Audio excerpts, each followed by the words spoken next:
Bagian 1. Jebakan kemakmuran dan dosa. Pasar punya bisnis lancar dan harta melimpah. Tapi hati tidak tenang. Hati-hati. Bisa jadi itu adalah istidraj, seperti yang dialami oleh penduduk Madian. Mereka kaya raya dan memiliki peradaban maju. Namun mereka hancur lebur hanya karena satu dosa sepele yang sering kita remehkan di pasar. Apakah dosa yang membuat langit begitu murka kepada mereka? Simak kisah ini sampai habis agar kita terhindar dari nasib serupa. Sebelum kita masuk ke cerita, mari dukung dakwah ini, tekan tombol subscribe untuk channel Teladan Umat. Sekarang juga, jangan lupa nyalakan loncengnya, agar Anda tidak ketinggalan kisah inspiratif berikutnya. Silakan tulis di kolom komentar, kota mana saja yang hadir menyimak kisah ini. Ribuan tahun yang lalu, ada sebuah negeri bernama Madian. Wilayah ini terletak di pesisir Laut Merah yang sangat strategis. Tanah mereka subur dan menjadi jalur persimpangan kafilah dagang internasional. Posisi geografis ini membuat Madian tumbuh menjadi pusat ekonomi raksasa. Bangunan-bangunan mereka kokoh dan megah, penduduknya hidup dalam kemewahan yang luar biasa pada zamannya. Mereka adalah keturunan langsung dari Madian bin Ibrahim. Warisan leluhur mereka sebenarnya mengajarkan kebaikan. Namun, seiring berjalannya waktu, mereka tersesat jauh. Kemilau emas dan perak telah membutakan mata hati mereka. Mereka melupakan Tuhan yang telah memberikan segala kenikmatan itu. Penduduk Madian justru memalingkan wajah kepada berhala. Salah satu pusat pemujaan mereka yang paling terkenal adalah sebuah pohon besar. Pohon itu sangat rimbun, hijau, dan dikelilingi semak belukar lebat. Masyarakat setempat menjuluki tempat keramat itu sebagai Aikah. Karena itulah, dalam sejarah mereka sering disebut Ashabul Aikah. Mereka meyakini pohon itu memiliki kekuatan gaib. Mereka percaya ritual di sana bisa melariskan dagangan. Keyakinan sesat ini tertanam kuat dari pejabat hingga rakyat jelata. Mereka lebih takut kehilangan berkah pohon daripada takut pada dosa. Kehidupan di Madian dipenuhi tipu daya, kemewahan. Pasar-pasar mereka selalu penuh dengan komoditas mahal dari berbagai negeri. Namun, kemakmuran ini melahirkan sifat sombong yang mematikan. Mereka merasa kekayaan itu murni hasil kecerdasan mereka sendiri. Tidak ada campur tangan Tuhan dalam kesuksesan bisnis mereka. Kerusakan akidah ini akhirnya merusak tatanan sosial. Selain menyembah pohon, moralitas mereka hancur di pasar. Nilai kejujuran sudah lama ditinggalkan oleh penduduk Madian. Rasa angkuh membuat mereka merasa berada di atas hukum. Mereka bebas melakukan apa saja demi menambah pundi kekayaan. Penindasan terhadap musafir menjadi pemandangan biasa. Suasana kota sangat mencekam bagi orang yang ingin berbuat benar. Pesta pora sering terdengar dari rami-rama gedongan mereka. Sementara di sudut pasar, praktik kecurangan tumbuh subur. Bayangan pohon Aikah seolah menutupi hati mereka dari cahaya. Inilah awal kehancuran yang tidak mereka sadari. Mereka merasa aman di dalam benteng yang kuat.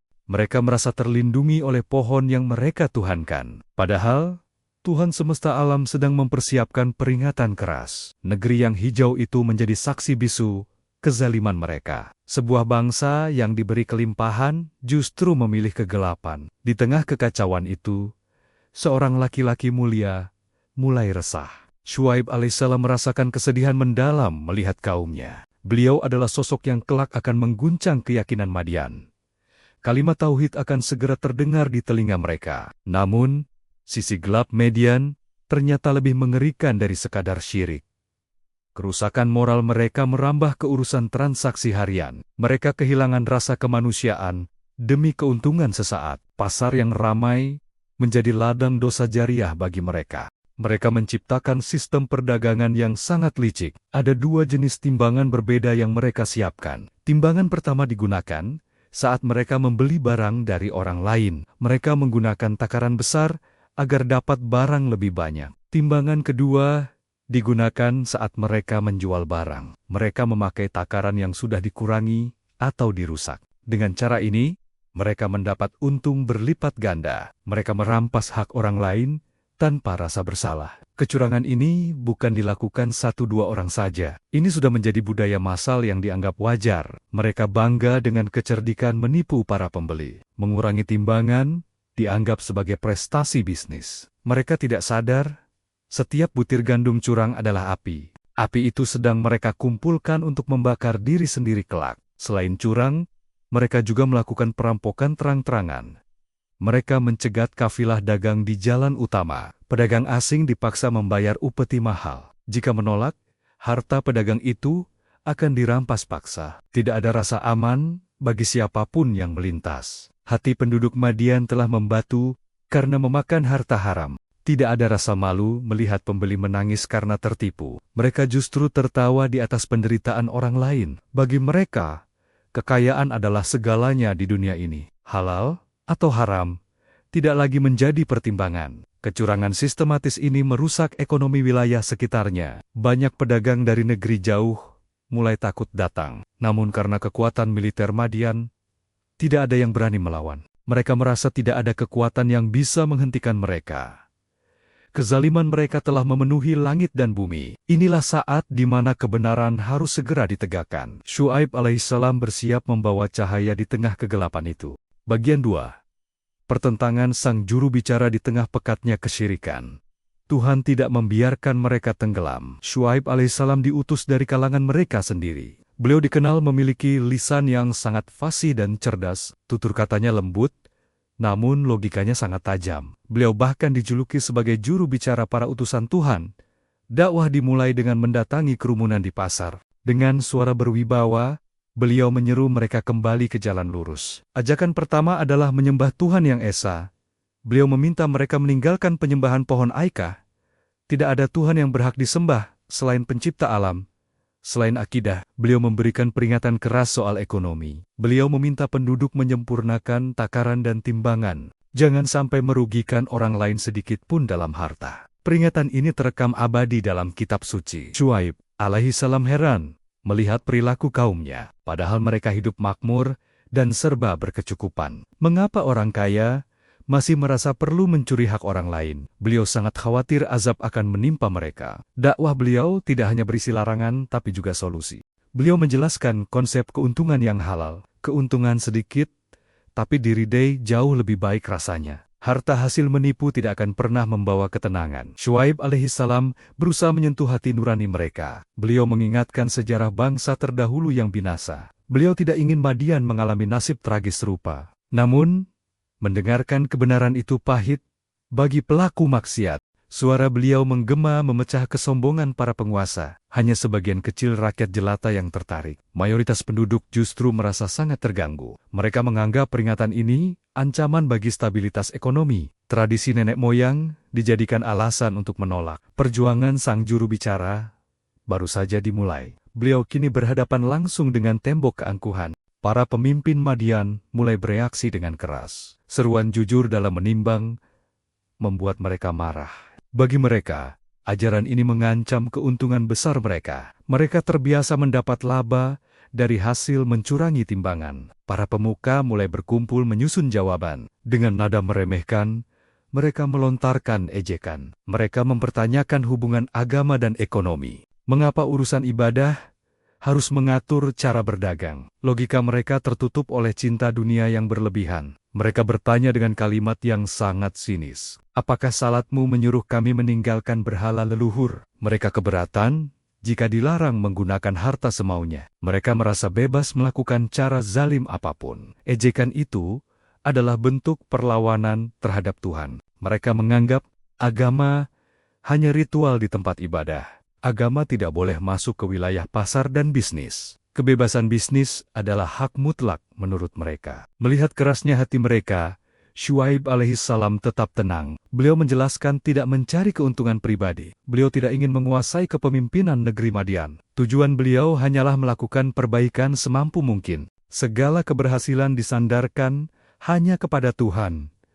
Penjelasan masuk akal ini justru disambut amarah. Penduduk Madian mulai memberikan tawaran bernada ancaman. Mereka meminta beliau berhenti mencampuri urusan dagang. Jika ingin hidup tenang, beliau harus diam.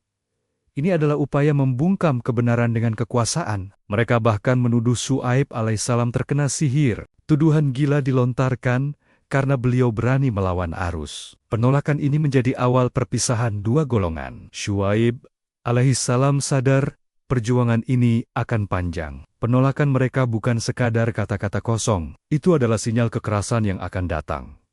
Ketegangan di pasar Madian semakin memuncak. Suasana tidak lagi ramah bagi orang yang jujur. Meski ditolak kasar, beliau tidak gentar sedikit pun. Kebenaran dari langit tidak akan kalah oleh manusia. Babak baru dakwah beralih ke tahap intimidasi nyata. Penduduk Madian mulai bertindak lebih kejam. Mereka menyusun rencana jahat membendung arus iman. Mereka menduduki setiap persimpangan jalan menuju rumah beliau. Mereka mengancam siapa saja yang ingin menemui Syuaib alaihissalam.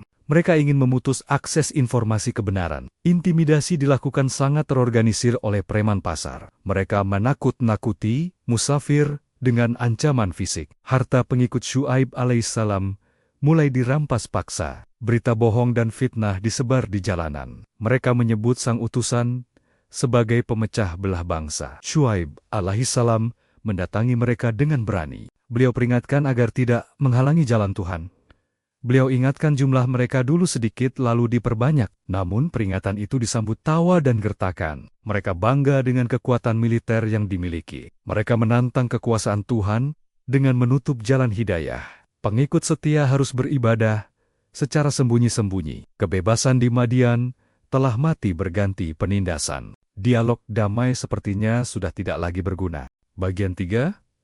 Tantangan langit dan panas yang membakar jalan-jalan di Madian kini menjadi tempat menebar kerusakan. Keserakahan telah menghilangkan rasa hormat sesama manusia. Mereka tidak hanya ingin sesat sendiri, tapi mengajak orang lain. Penindasan ini memaksa Syuaib alaihissalam memperdalam argumen. Beliau memperkenalkan konsep Baqiyatullah atau sisa yang berkah. Harta sisa yang halal lebih baik daripada gunung emas haram. Keberkahan adalah kunci agar bangsa tidak runtuh. Namun penduduk Madian tidak mampu memahami konsep berkah. Bagi mereka sukses adalah tumpukan materi semata. Mereka menertawakan kejujuran sebagai jalan menuju kemiskinan. Syuaib alaihissalam menjelaskan dampak sistemik kecurangan. Jika kepercayaan hilang, pasar akan hancur dengan sendirinya. Harta benda tidak akan menolong saat bencana datang. Diskusi ini menjadi perdebatan sengit di sudut kota. Pengikut setia mendapatkan kekuatan mental dari penjelasan ini. Hidup sederhana dengan hati tenang lebih mereka pilih daripada hidup mewah, tapi gelisah seperti para koruptor. Sayangnya, mayoritas tetap menutup telinga rapat-rapat. Keangkuhan telah mematikan mata hati mereka secara total. Mereka lebih memilih berkhianat pada timbangan. Konflik kini menuju tahap yang lebih personal. Para pemuka merasa harga diri mereka diinjak-injak. Mereka merancang langkah terakhir menyingkirkan Syuaib alaihissalam. Pemimpin sombong berdiri dengan wajah penuh amarah. Mereka mengancam akan mengusir beliau dari negeri itu. Pengusiran adalah upaya memutus hubungan dengan tanah kelahiran. Mereka memberi pilihan mustahil untuk diterima. Kembali menyembah pohon Aikah atau diusir selamanya. Syuaib alaihissalam menjawab dengan ketenangan luar biasa. Beliau menolak kembali pada kekafiran yang dibenci. Itu sama saja berbohong kepada Tuhan yang menyelamatkan. Keteguhan ini membuat pejabat Madian semakin murka. Mereka mulai menghina klan dan keluarga beliau. Mereka bilang, beliau selamat hanya karena keluarganya terhormat. Jika bukan karena keluarga, beliau sudah dirajam batu. Mereka lebih takut pada manusia daripada Tuhan.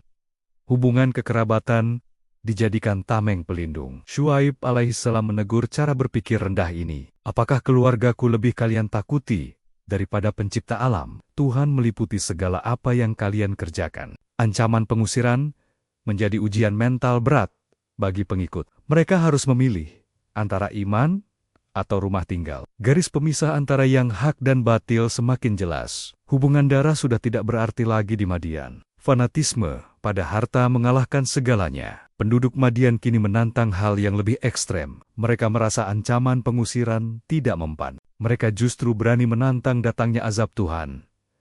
Mereka merasa benteng kokoh bisa melindungi mereka. Para pemuka melontarkan kata-kata yang sangat lancang. Mereka menuduh Syuaib alaihissalam hanya pendusta. Mereka minta dibuktikan ancaman siksaan itu. Jatuhkanlah gumpalan dari langit jika engkau benar. Tantangan ini menunjukkan betapa gelapnya hati mereka. Azab dianggap mainan dan bahan taruhan. Mereka tidak sadar ucapan itu mempercepat kehancuran. Kesabaran Tuhan memiliki batas akhir bagi kaum zalim. Syuaib alaihissalam menatap kaumnya dengan sedih. Beliau menyerahkan urusan azab kepada kehendak Tuhan. Itu adalah hak prerogatif pencipta, bukan manusia. Permintaan mendatangkan azab adalah permintaan bodoh. Sekali azab turun, tidak ada lagi kesempatan tobat. Namun mereka justru tertawa terbahak-bahak mendengarnya. Mereka merasa posisi mereka sangat aman dan kuat. Tantangan terbuka ini menutup pintu hidayah selamanya. Mereka telah memilih nasib tragis mereka sendiri.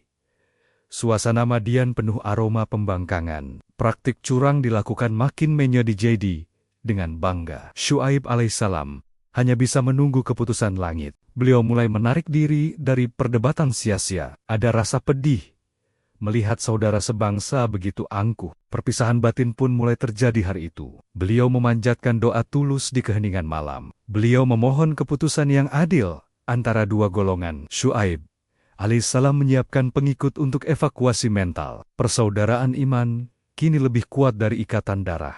Beliau berlepas diri dari semua dosa kaumnya. Namun penduduk Madian melihat kesedihan itu sebagai kelemahan. Mereka mengejek Tuhan yang tidak kunjung datang. Mereka merasa menang dalam perang urat syaraf ini. Langit Madian perlahan mulai menunjukkan tanda aneh.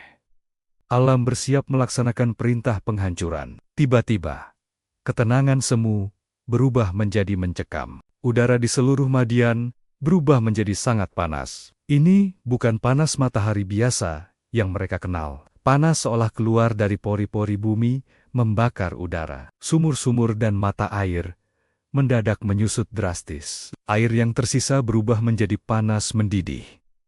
Dimulailah siksaan hawa panas selama 7 hari penuh. Penduduk Madian mulai gelisah, namun belum mau sadar. Bagian 4. Hari naungan dan akhir yang hina panas ekstrem terus menyiksa tanpa henti siang malam. Tidak ada angin sejuk yang berhembus sedikit pun. Daun pohon aikah yang disembah mulai menguning layu. Pakaian indah mereka terasa seperti bara api di kulit. Mereka berlarian mencari tempat perlindungan yang dingin. Mereka masuk ke ruang bawah tanah dan rumah batu. Namun, rumah itu justru terasa seperti oven raksasa. Dinding batu menyerap panas dan memancarkannya kembali. Tidak ada tempat sembunyi bagi para pendusta agama. Pasar yang dulu ramai kini sunyi senyap seketika. Semua sibuk menyelamatkan diri dari hawa mematikan. Mereka lupa pada harta dan timbangan curang mereka. Napas terasa sesak seolah oksigen hilang dari bumi. Kekayaan hasil korupsi tidak mampu membeli setetes air sejuk. Mereka yang dulu menantang azab kini merintih kesakitan. Namun hati mereka tetap keras enggan bersujud. Syuaib alaihissalam dan pengikutnya dilindungi Tuhan. Mereka merasakan ketenangan di tengah wilayah yang sama. Puncak penderitaan membuat penduduk Madian hilang akal. Pada hari ke-8, muncul harapan palsu di langit. Sebuah awan hitam besar bergerak mendekati pemukiman. Awan itu tampak teduh dan menjanjikan kesejukan. Mereka mengira itu awan mendung pembawa hujan. Penduduk bersorak-sorai keluar dari persembunyian. Mereka berlari berkumpul di bawah naungan awan itu. Mereka berdesakan mencari bayangan dari sengatan matahari. Mereka merasa telah menang melawan peringatan Syuaib alaihissalam. Padahal mereka sedang digiring menuju tempat eksekusi. Inilah yang disebut azab Yaumizullah atau hari naungan. Saat semua berkumpul, suasana mendadak hening mencekam. Awan yang dikira air ternyata membawa api. Gumpalan api mulai berjatuhan menyambar kerumunan itu. Teriakan histeris menggantikan sorak-sorai kegembiraan. Tidak ada jalan lari karena api mengepung mereka. Pohon aikah dan harta benda hangus terbakar seketika. Langit Madian memerah, membara oleh kobaran api. Belum selesai api menyiksa, azab kedua datang. Sebuah suara teriakan dahsyat menggelegar dari langit. Suara ini dikenal sebagai asiha yang memekakan telinga. Kekuatannya melampaui batas pendengaran manusia biasa. Jantung penduduk Madian berhenti berdetak karena kaget. Gendang telinga pecah dan organ dalam hancur lebur. Bersamaan dengan itu, bumi Madian mulai berguncang hebat. Inilah azab ketiga yang disebut Air Razva atau gempa. Guncangan ini meruntuhkan fondasi bangunan megah mereka. Rumah batu yang dibanggakan roboh menimpa pemiliknya. Istana para koruptor runtuh menjadi debu dalam detik. Mereka mati bergelimpangan di rumah mereka sendiri. Posisi mati mereka seperti orang bersujud, namun hina. Sujud karena terlempar guncangan, bukan karena taat. Kekuatan azab ini menghapus segala kesombongan Madian. Suara tawar-menawar tipu daya kini lenyap total. Peradaban gemerlap itu berubah menjadi kuburan massal. Alam semesta membersihkan diri dari orang-orang curang. Tidak ada satupun orang zalim yang tersisa hidup. Syuaib alaihissalam selamat berada jauh dari pusat bencana. Tuhan memberikan dinding perlindungan tak terlihat bagi orang jujur. Setelah guncangan berhenti, Madian menjadi kota mati yang sunyi. Debu reruntuhan beterbangan menutupi sisa kemegahan. Mayat-mayat berserakan membeku dalam kehancuran. Harta yang dikumpulkan bertahan-tahan, lenyap tanpa sisa.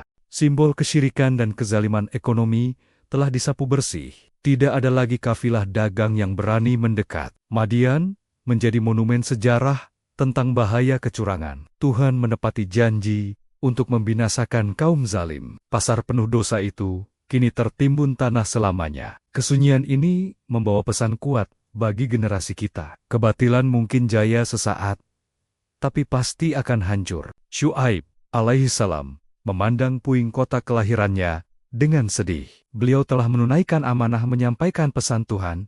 Beliau kemudian pergi membawa kaum beriman ke tempat baru. Perjalanan ini adalah simbol kemenangan iman dan kejujuran. Mereka yang dulu dilarang berdagang, kini mewarisi bumi. Orang beriman akan membangun masyarakat yang takut Tuhan. Kisah Madian adalah peringatan keras soal integritas ekonomi. Bangsa tidak akan bertahan jika ekonominya dibangun curang. Mengurangi timbangan adalah dosa besar pengundang murka. Harta sedikit yang halal lebih mulia daripada banyak, tapi haram. Keberkahan adalah kunci ketenangan hidup manusia. Tanpa berkah, emas permata hanya jadi sumber bencana. Kisah ini juga mengajarkan bahaya kesombongan intelektual. Memisahkan agama dari bisnis adalah awal kehancuran. Setiap sen harta akan dimintai pertanggungjawaban kelak. Kekuatan materi tidak mampu menahan kehendak Tuhan.